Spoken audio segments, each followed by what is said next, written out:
Good morning.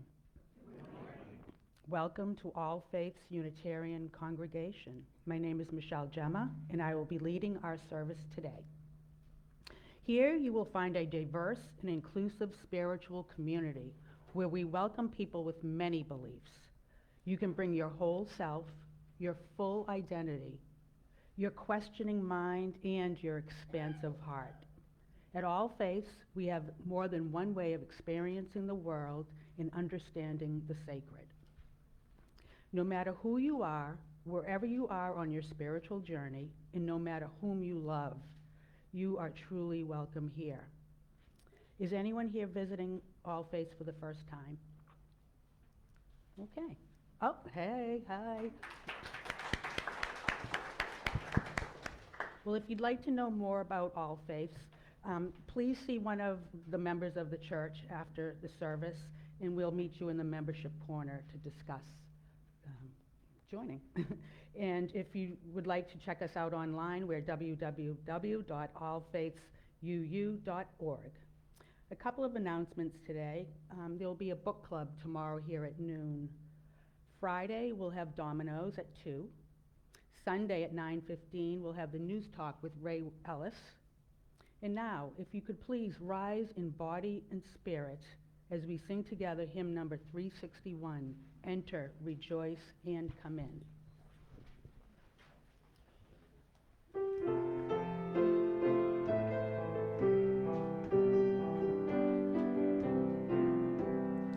Enter, rejoice, and come in. Enter, rejoice, and come in. Today will be a joyful day. Enter, rejoice, and come in. Open your ears to the song. Open your ears to the song. Today will be a joyful day. Enter, rejoice, and come in. Open your hearts, everyone. Open your hearts, everyone. Today will be a joyful day. Enter, rejoice, and come in. And be afraid of some change. Don't be afraid of some change. Today will be a joyful day. Enter, rejoice, and come in.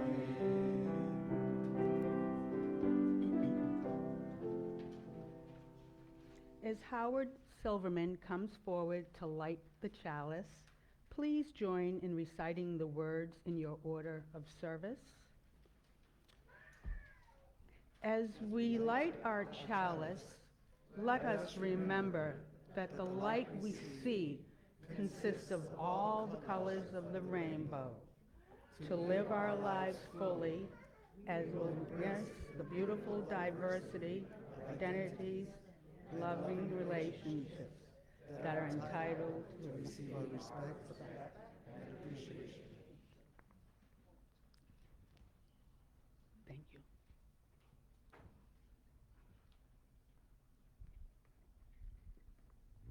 Good morning. If you don't know, I'm the Reverend C.J. McGregor, and I've returned. Each Sunday, we light candles for the joys and sorrows we have felt and would like to share with the congregation. And if you'd like to share a joy or a sorrow, please come forward and light your candle.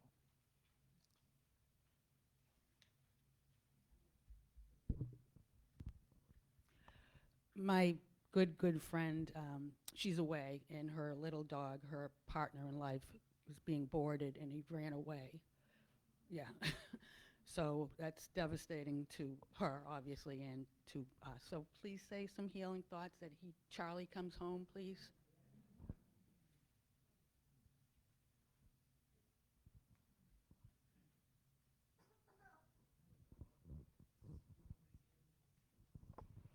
My joy is that Carol Elrod is back with us today.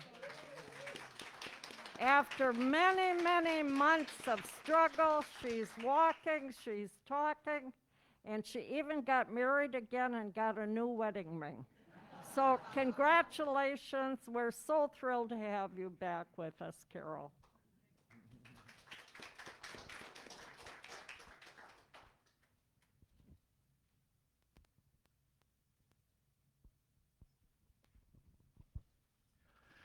Hi, everyone. My name is Gregg, and I have a joy and a concern this morning. And the joy is that the company that I work for, St. Vincent de Paul, has recently, we were concerned about money drying up because of COVID for the things that we do, housing the homeless, and we just received another $1.5 million in grants to house our homeless folks.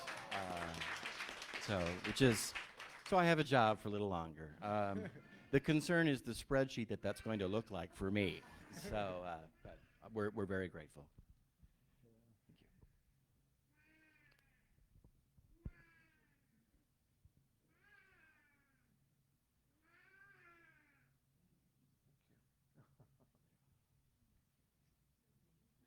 Thank you. Hi, my name is Sharon Gray, and many of you know that I was away for a bit and went to Alaska, which was absolutely gorgeous. It's natural beauty, other than all the tourist traps on every port. In spite of all the vaccinations and the boosters, I brought a friend back, COVID, which has knocked me on my butt for the last few weeks. So I'm here filling in for Regina today and probably take a nap this afternoon.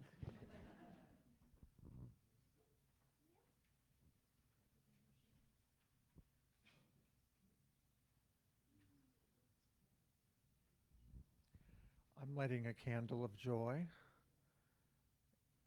I think it's wonderful to hear the sound of children in our sanctuary.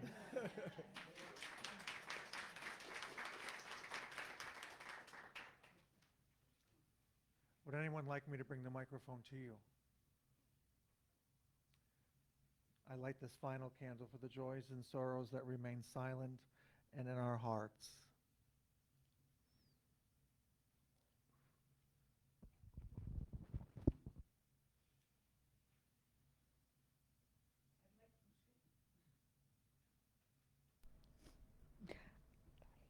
I'd like to ask everyone to close your eyes.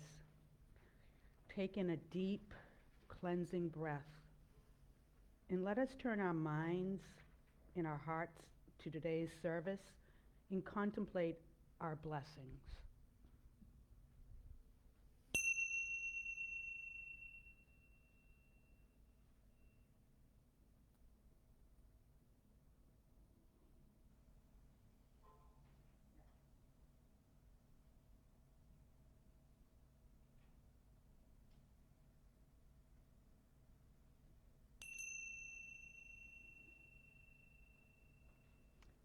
Now, if we could all rise in body or in spirit as we sing together hymn number 123, Spirit of Life.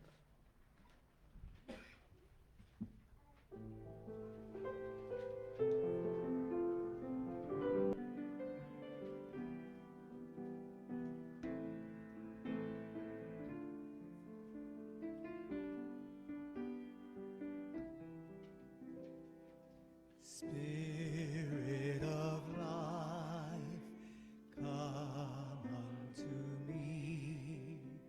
Sing in my heart all the stirrings of compassion. Blow in the wind, rise in the sea, move in the hand, giving life the shape of justice. Roots hold me close, wings set me free. Spirit of life, come to me, come to me.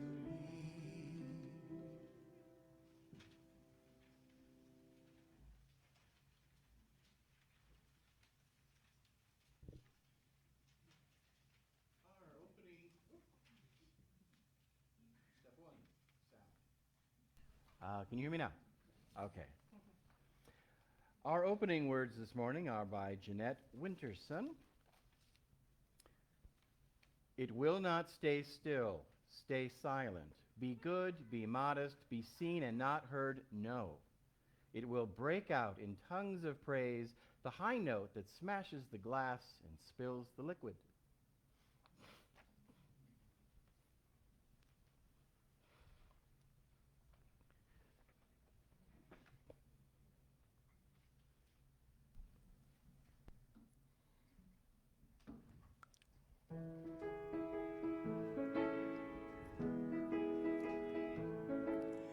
Why are there so many songs about rainbows, and what's on the other side?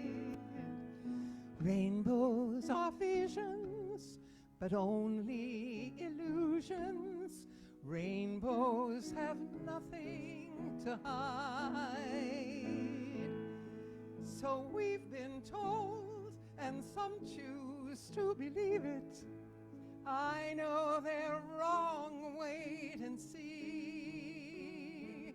Someday we'll find it, the rainbow connection, the lovers, the dreamers, and me. Who said that every wish would be heard and answered when wished on a morning star? Somebody thought of that, someone believed it. Look what it's done so far. What's so amazing that keeps us stargazing? What do we think we might see? Someday we'll find it, the rainbow connection, the lovers, the dreamers, and me. All of us under its spell, we know that it's probably magic. Have you been half asleep, and have you heard voices? I've heard them calling my name. Is this the sweet sound that called the young sailors? The voice could be one and the same. I know I've heard it too many times to ignore it. There's something I'm supposed to be. Someday we'll find it, the rainbow connection, the lovers, the dreamers, and me. La la la dee da da do, la la da da da da dee do.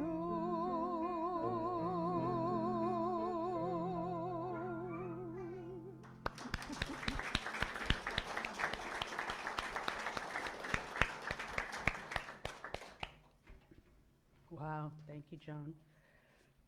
Our reading is Doesn't the Bible Condemn Homosexuality?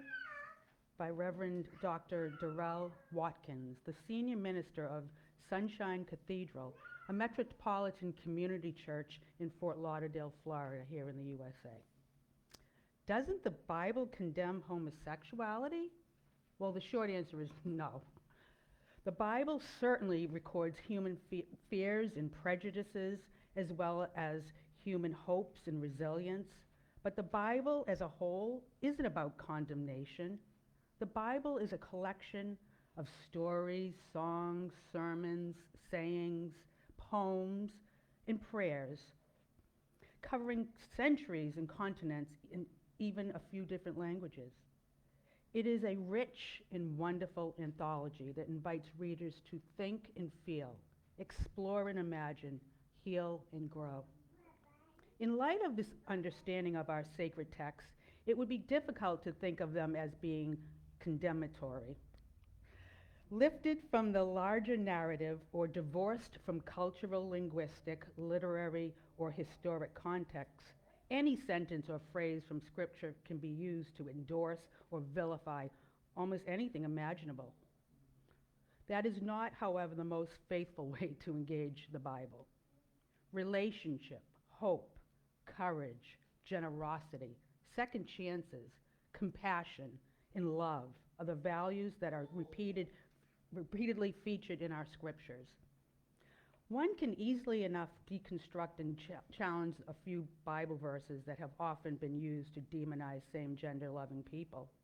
Moreover, one can, without too much effort, find several hints of same-gender love and attraction occurring in Scripture, and even seemingly being affirmed. However, I am at a point in my life in ministry where I don't need a Bible verse to defend my sacred value, nor a Bible story to justify my experience of life. I simply trust that God is good, that love is holy, and that life is diverse. Same-gender loving people are, first and foremost, loving people. And love is not condemned in the Bible. Indeed, love is the biblical litmus test for what is holy. In the Bible, we find exhortations to welcome strangers, be good neighbors, forgive one another, care for the vulnerable, pray for others, including those who are unkind to us.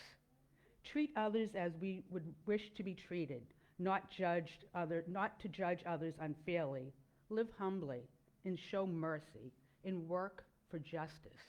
All of these are demonstrations of love.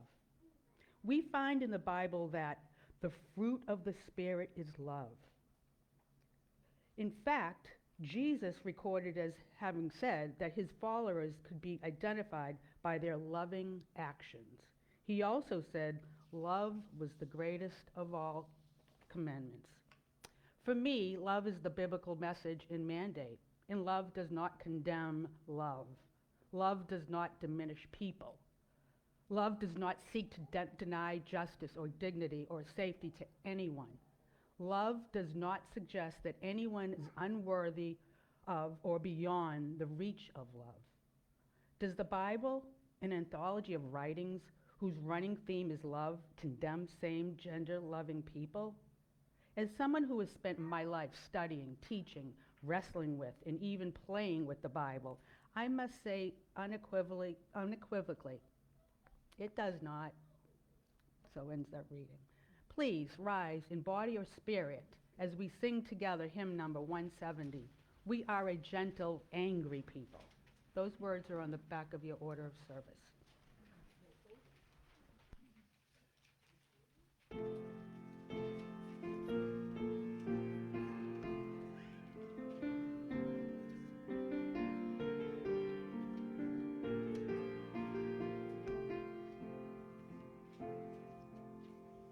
We are a gentle, angry people, and we are singing, singing for our lives.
Again, good morning, everyone.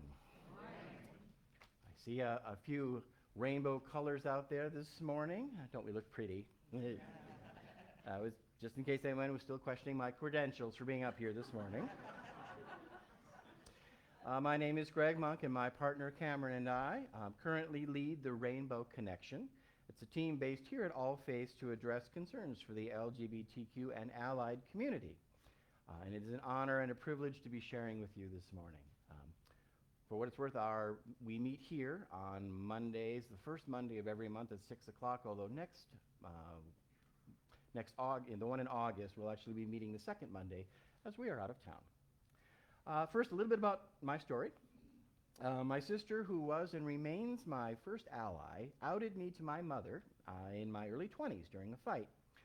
She was trying to convince my mom that she needed to relax her ultra-conservative religious values, mostly because my sister was quite happily living in sin herself with a boy, and she wanted our mother to accept both of us. I think she figured if Mom could handle me being gay, then my sister having sex before marriage would be a cakewalk. That did not go as planned, sorry to say. My parents never really came around, and it pretty much ended our relationship. We were still talking at the end of my parents' lives, but it was never the same after that moment. I joined the Marine Corps, largely in part because my mother was dating a former Marine at the time, and I think maybe, well, if she likes him and I become one, maybe she'll like me more too. I clearly hadn't thought that plan through. This was during Don't Ask, Don't Tell. It's a policy that seems eerily familiar here in Florida now, of late. But unfortunately, when they attempted to issue me a top security clearance for the work I was to do, they asked, and I told. They didn't kick me out immediately. I said my homosexual experience was just an experiment. I didn't mention it was ongoing. But attitudes changed rapidly. I was introduced to the term blanket party, at which I was a guest of honor. That is when your fellow Marines sneak into your barracks at night with laundry bags filled with bars of soap or their boots or whatever's at hand. And they quickly wrap you up in a blanket as you sleep. And they begin swinging those blankets into your body as hard as they can. The blanket, besides muffling the sounds, also prevents too much overt bruising on the surface, so the offenders don't get into any trouble. And who was I going to tell anyway? I knew which way the wind was blowing. I served my country for nearly 5 years, and I have no regrets. But after that night, it was the single longest acting career of my performance. My first college roommate was another young gay man who fled to our city because his previous roommate, another gay man who was HIV positive, was stabbed to death on the steps of the HIV clinic after leaving and picking up his medications. I have other personal stories, including what it's like to attend the memorial service of a man of color that I was dating and having to sit in the back of the church because his family didn't know. But I still consider myself to be very lucky. I truly do. It turns out that Gloria Gaynor was right. I did survive. And today I am surrounded by friends and family of my own making who don't mind at all that I'm a friend of Dorothy. Little history on the flag itself. The different colors in the flag were meant to represent togetherness, since LGBT people come in all races, ages, genders, and rainbows are both natural and beautiful. The original flag had 8 colors, each color having its own meaning. The top was hot pink, which represented sex, red for life, orange for healing, yellow signifying sunset, green for nature, turquoise for art, indigo for harmony, and finally violet at the bottom for spirit. It was first showcased at San Francisco's Gay Freedom Day Parade on June 25th of 1978. It was commissioned by Harvey Milk, who, as many of you may know, an out gay man who was later unfortunately assassinated because of his sexual orientation. The only other recognized symbol for gays at that time was the pink triangle, which was first worn by gay men in Nazi concentration camps. But the artist wanted to move away from the dark imagery of the Holocaust and find a symbol that was more inclusive. After the design was unveiled, participants of the parade proudly waved the new flag, the new symbols in solidarity. So the artist took it to a flag company to make lots of them. But they made a version for that was basically cheaper for practical purposes because some of those colors are hard to find or make or more expensive. So they sold a version without the hot pink and the turquoise, and they changed the indigo to a more of a blue.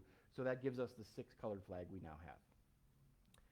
As our community became more inclusive, adding gender identity and other diverse groups, some other variations of the flag have appeared. I know of some 30 different now flag variations. There's probably more.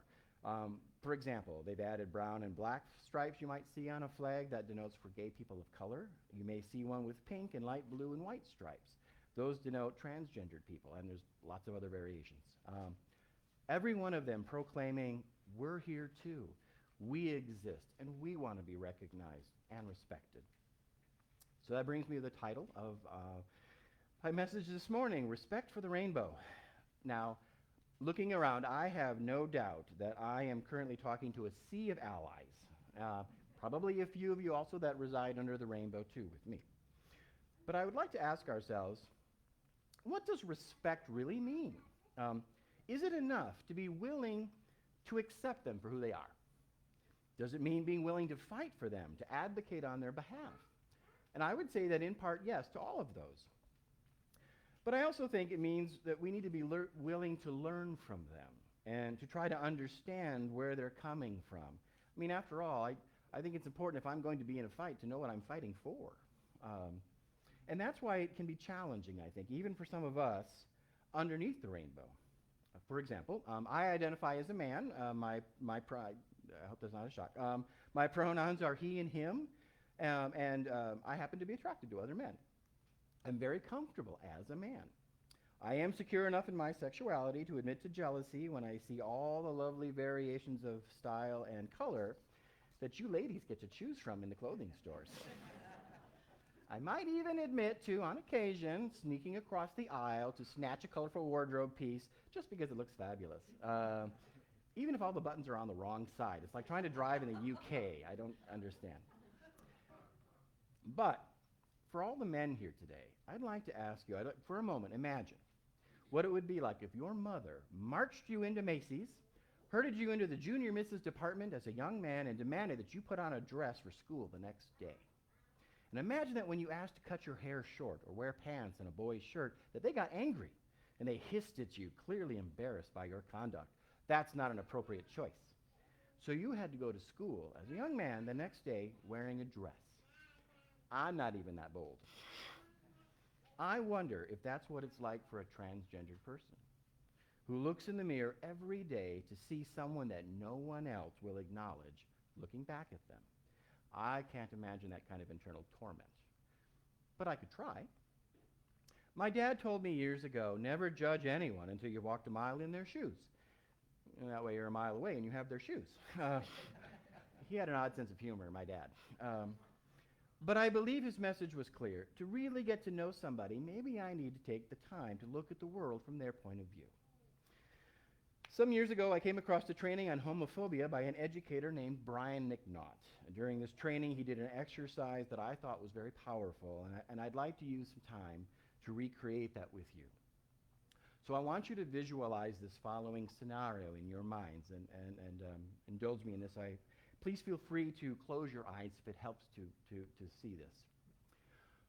Whatever your current sexual orientation is, for the purpose of this exercise, I would want all of us to pretend that we are heterosexual, but that we live in an all-gay world. Pretend that the doctors, the judges, the priests, the rabbis are all gay. Your teachers and parents are gay, your employer, your landlord, the characters in every movie and TV show, pretty much everyone you know is gay. As a young child, you were placed in a gay household by your church because society has determined that there's too many children growing up in unwanted heterosexual households and as a result of teenage pregnancy, and there's too many cases of child abuse, and that children grow up better with gay parents, since that's the appropriate way to be in a loving relationship.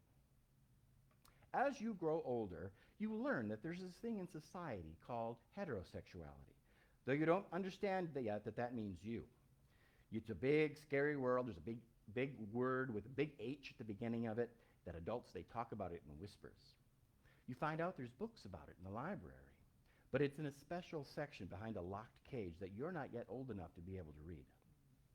On the streets, there's a slang term for heterosexuals. They call them breeders. They're just people who live in sin and make babies, and it's a dirty word. You see T-shirts with slogans like, "Make love, not breeder babies." You're still a young child, and of course you want to be loved because everyone wants to be loved. You want your parents to love you just as much as they do your brothers and sisters, and of course you want your siblings to love you too. But even at an early age, you begin to realize that you are different from your siblings. You watch TV with your brothers, and they all get excited and begin giggling when the male star takes his shirt off. Your sisters get the same way when the female star shows up in a bikini. But as a young child, you feel nothing, just sort of empty inside when the same-sex star appears. You get excited when the opposite-sex ones show up. But your brothers and sisters don't. And you begin to understand that even though you look like your siblings, you eat like them, you laugh like them, you're not the same as them. There is something different deep inside of you. Even though you don't yet understand how serious this difference is, you instinctively know you can't really tell your brothers or sisters about it, or your parents, because they might make fun of you, or even worse, they might not love you anymore.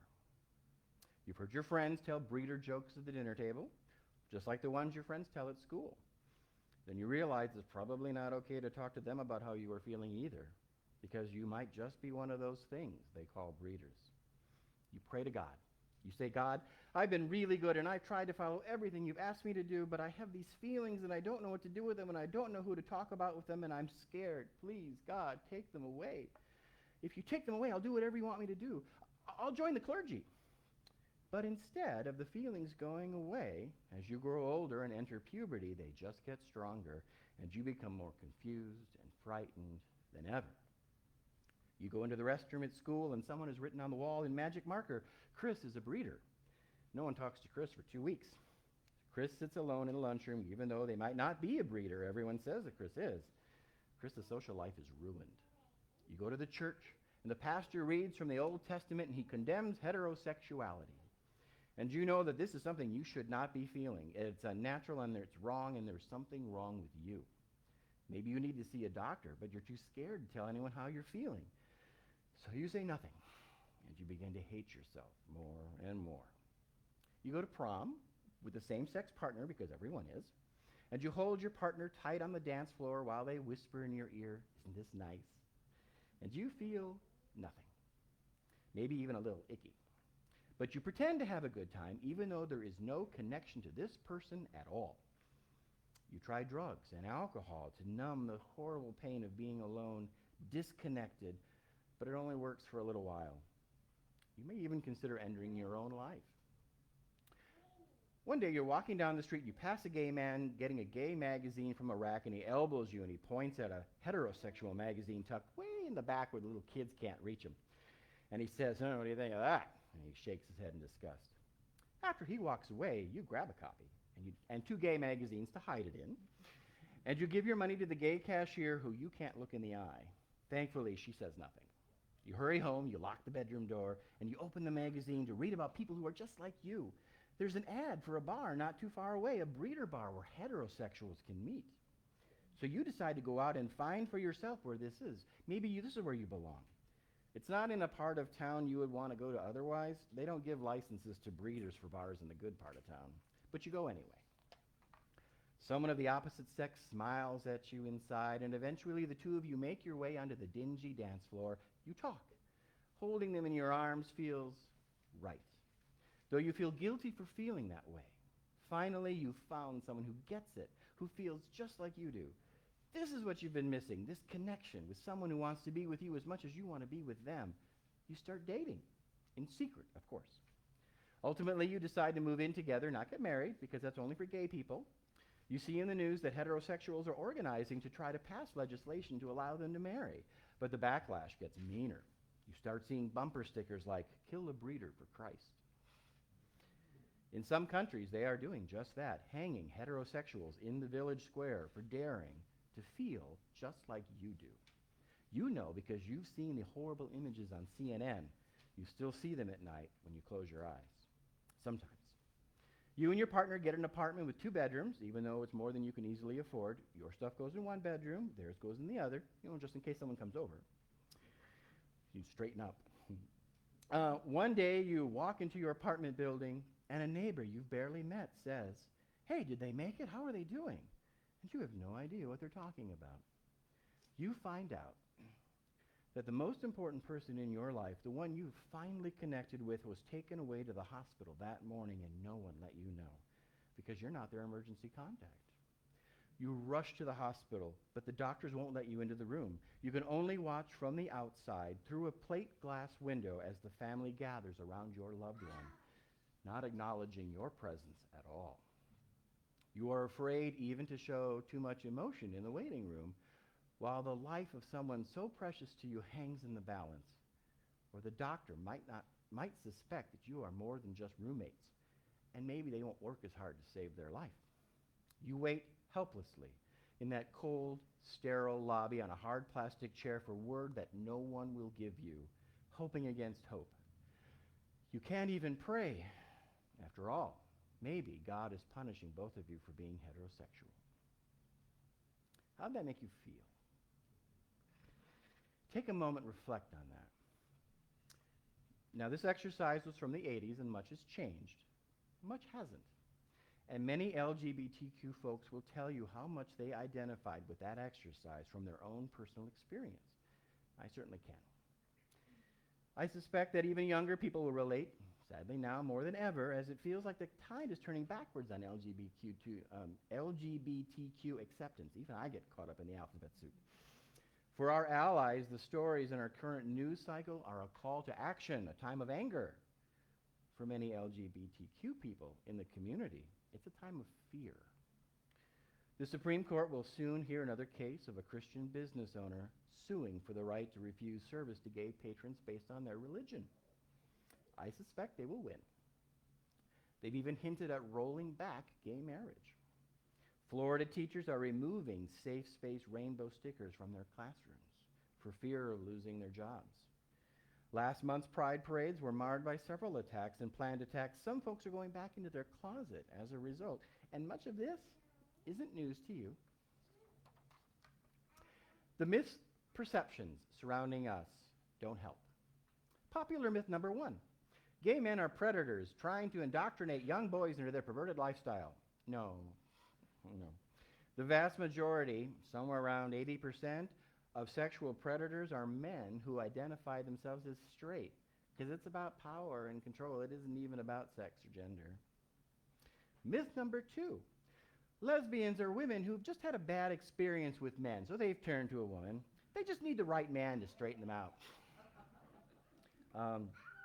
To the straight guys that are out there, I hate to burst your ego, but these gals haven't settled for second place. They're not really into you. And while we're on the subject, I'm not either. We're good. Myth number 3. Transgendered people are really gay people in disguise, dressing up and pretending to be the other sex so that they can get what they want into bed. Nope. The gender that we are attracted to and the gender that we see in the mirror are 2 completely different sets of wiring. They're not related to each other in any way. It's the one thing about adding the T to the LGBT rainbow that I sometimes have struggled with because I worry that it maybe helps to perpetuate that myth. But we welcome them anyway into our rainbow too, because we all need a home, a place where we belong and where we can connect. As we decide, as warriors of social justice, how we're going to respond to all of this, I'd like to suggest, in the spirit of respecting the rainbow that we all see threatened, that we take time, not just to educate ourselves on what we're fighting for, but who we are fighting for. Sure, speaking up is important, but listening matters. May it be so.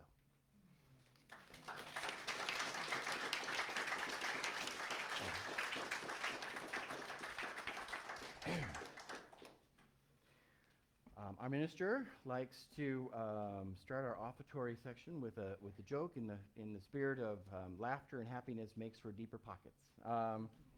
So I will continue that tradition. On her way to church one Sunday morning, the UU minister noticed a young child in the parking lot of a nearby Catholic church with a box and a sign that says, "Free kittens from a good Catholic family." She smiled to herself, mentally wished the child good luck, and went on her way. About the middle of the week, she saw the same child with the same box outside the Methodist church, this time with a sign that said, "Good Methodist kittens, absolutely free." Impressed with this child's tenacity, she went on to her board meeting. Finally, next Sunday, the child was in her church's parking lot, again with a new sign that said, "Unitarian Universalist kittens, free to a good home."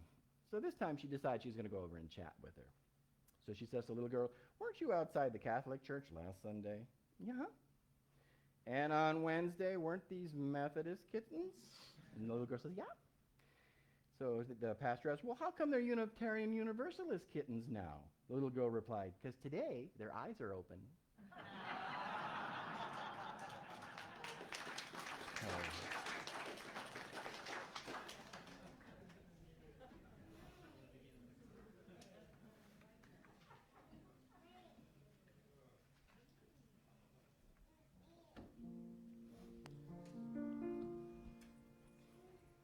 When all the world is a hopeless jumble and the rain clouds tumble all around, heaven opens a magic lane. When all the clouds darken up the skyway, there's a rainbow highway to be found. Starting from your window pane to a place behind the sun, just a step beyond the rain.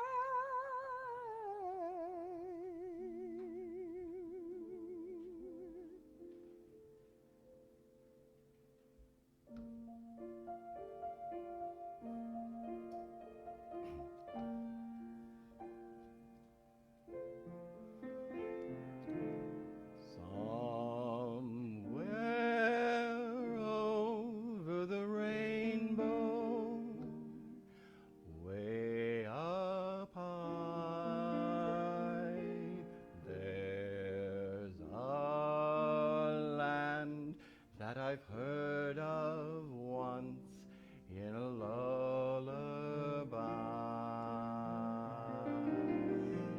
Somewhere over the rainbow, skies are blue,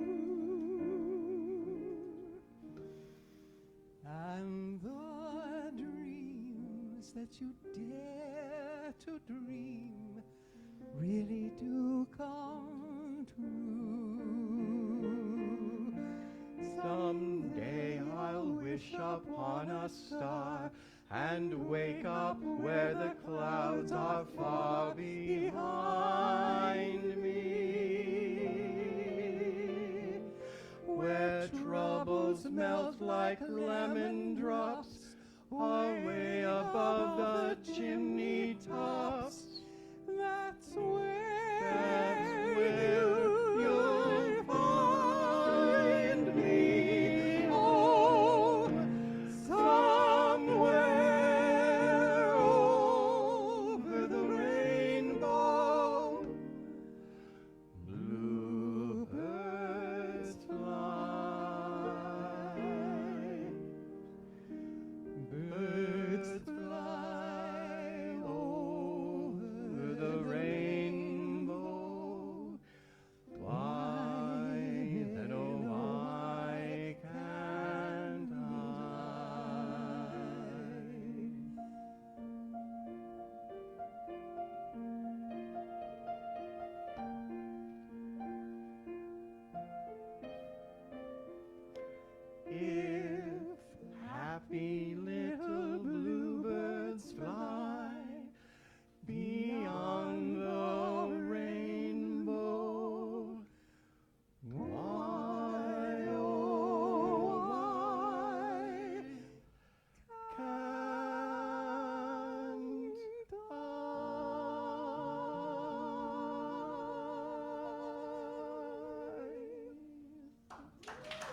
Thank you.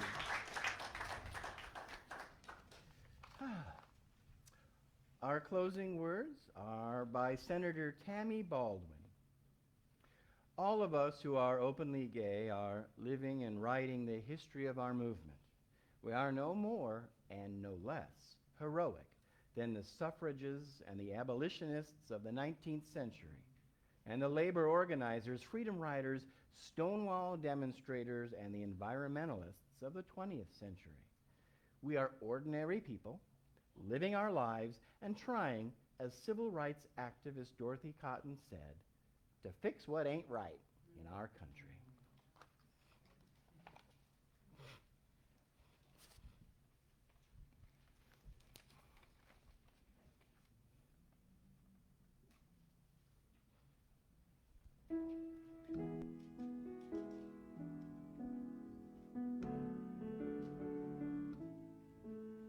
On the day I was born, said my father, said he, I've an elegant legacy waiting for ye. 'Tis a rhyme for your lips and a song for your heart, to sing it whenever the world falls apart. Look, look, look to the rainbow, follow it over the hill and stream. Look, look, look to the rainbow, follow the fellow who follows a dream.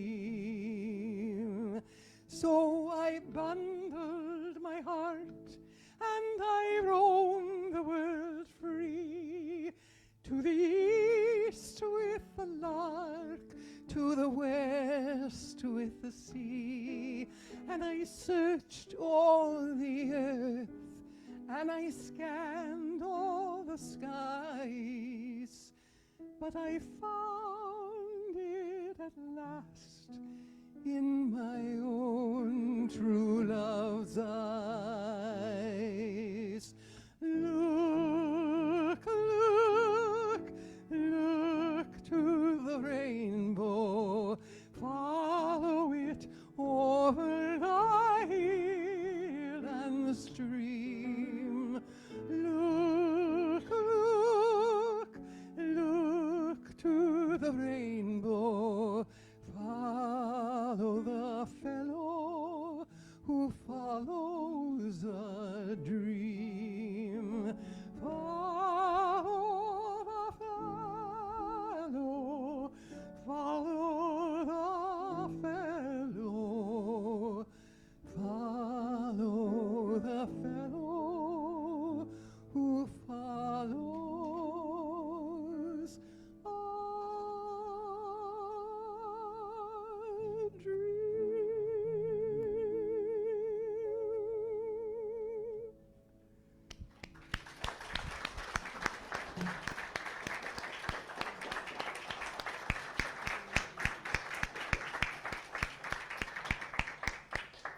Thank you, Joan. Gorgeous.